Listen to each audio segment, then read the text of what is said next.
You walk into a house you've never seen before. New city, new street.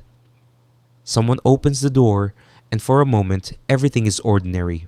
Then, without warning, something slips. You know this hallway. You know there's a window at the end. You know the kitchen is probably to the left.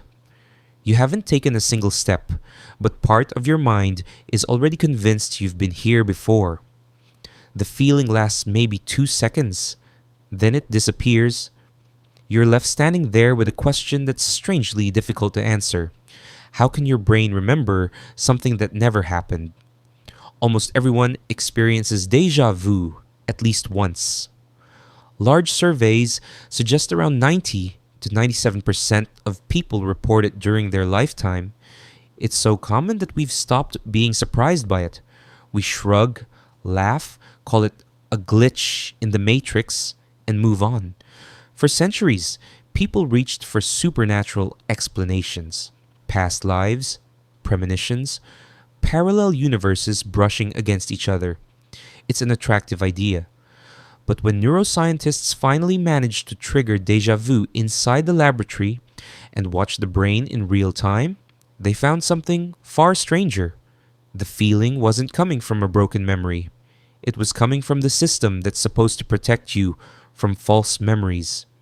And once you understand that, three things about déjà vu become almost impossible to ignore. The third one changes how you think about certainty itself. For a long time, the most popular explanation seemed obvious. Your brain must be confusing the present with an old memory. Maybe you saw a similar room years ago. Maybe you dreamed it.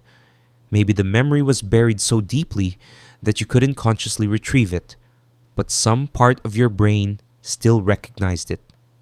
Reasonable. Except when researchers started looking for that memory, it wasn't there. Neuroscientist Akira O'Connor at the University of St. Andrews spent years studying déjà vu. Using carefully designed memory experiments, he was able to reliably produce the feeling in volunteers while measuring what their brains were doing. If déjà vu were simply an old memory resurfacing, the hippocampus, the structure heavily involved in forming and retrieving episodic memories, should become especially active. Instead, something unexpected happened. The strongest activity appeared in parts of the frontal cortex associated with monitoring, conflict detection, and evaluating whether memories are actually trustworthy, not memory retrieval. Memory checking, it's an important distinction. Your brain doesn't just store experiences, it constantly asks whether those experiences are real. Most of the time, that verification system works so smoothly, you never notice it. Every face you recognize, every street you remember, every conversation you recall passes through invisible quality control. Until one day, something slips. Imagine two systems running side by side. One specializes in familiarity. It doesn't care about exact details. It looks for patterns, the shape of a room, the rhythm of a conversation, the arrangement of objects, the overall structure of an experience. The other system asks a different question. Can I prove where this familiarity came from? Usually, both systems agree. Sometimes they don't. The first system fires, I know this. The second searches your memories, nothing. No matching event, no source, no explanation. That tiny disagreement, the feeling arriving without the evidence, is what scientists increasingly believe you're experiencing as déjà vu. In other words, déjà vu may not be your memory lying to you. It may be your brain catching the lie before you believe it. That sounds subtle, but it completely flips the story. Then researchers found another clue, one that suggests your brain remembers far more than you realize.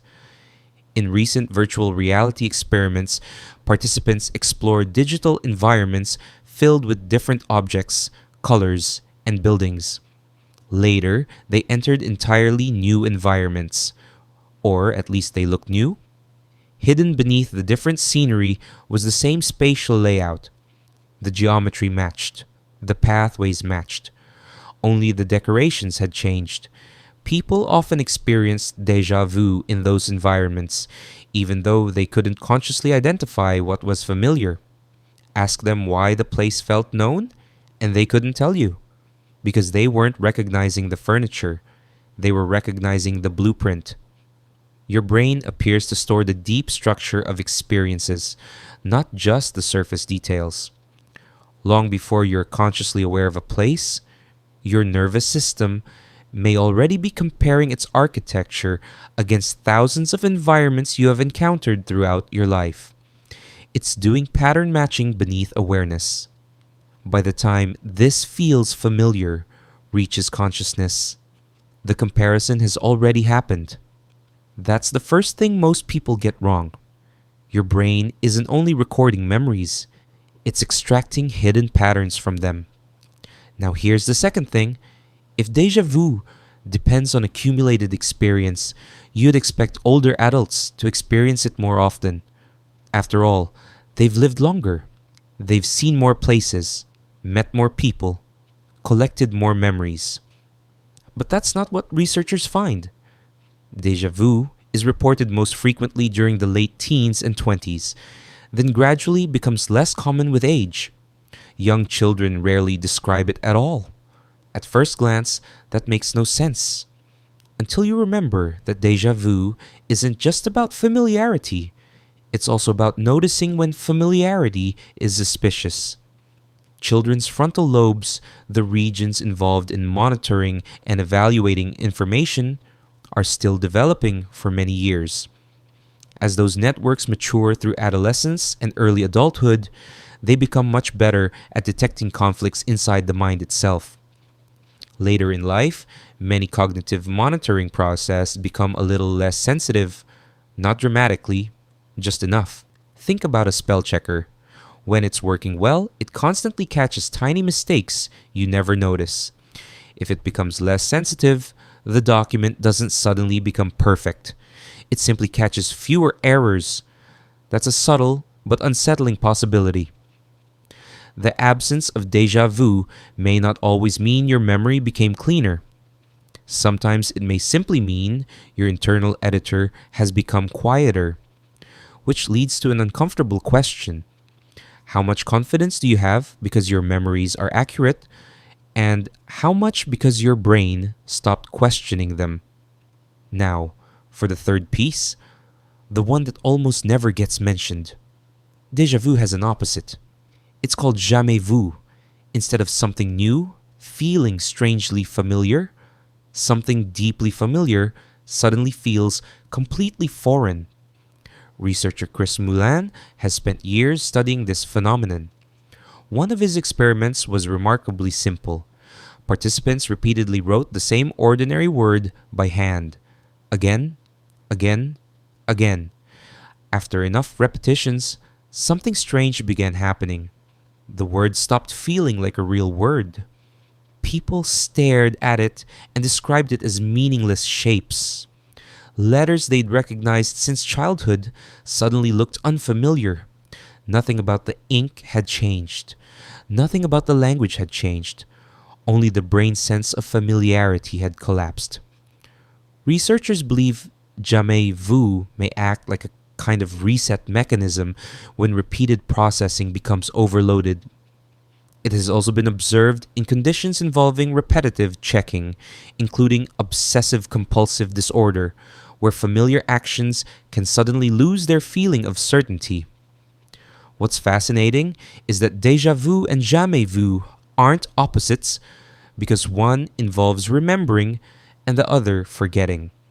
They're opposites because both reveal the same hidden system. A system constantly deciding whether the world feels known or unknown, reliable or questionable. Every second you're awake, your brain performs millions of silent judgments before your conscious mind ever gets involved. Does this face belong to someone I trust? Have I seen this object before? Is this place safe? Should this feel familiar? Nearly all of those decisions happen without your awareness. You only notice the machinery when it hesitates. Déjà vu is one hesitation, jamais vu is another. Neither is a failure. They're brief moments when the normally invisible process of checking reality accidentally becomes visible. For a second, you catch your brain thinking, that's the strange part.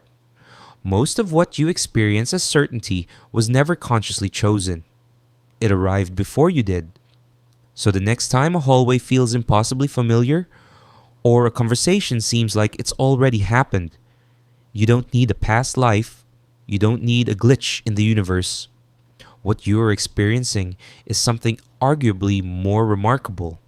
For 2 fleeting seconds, the system that quietly decides what feels real lets you see itself at work, and it leaves you with one unsettling realization. The mind you experience isn't the one making the first decision, it's the one arriving just after it, trying to explain why it already feels true.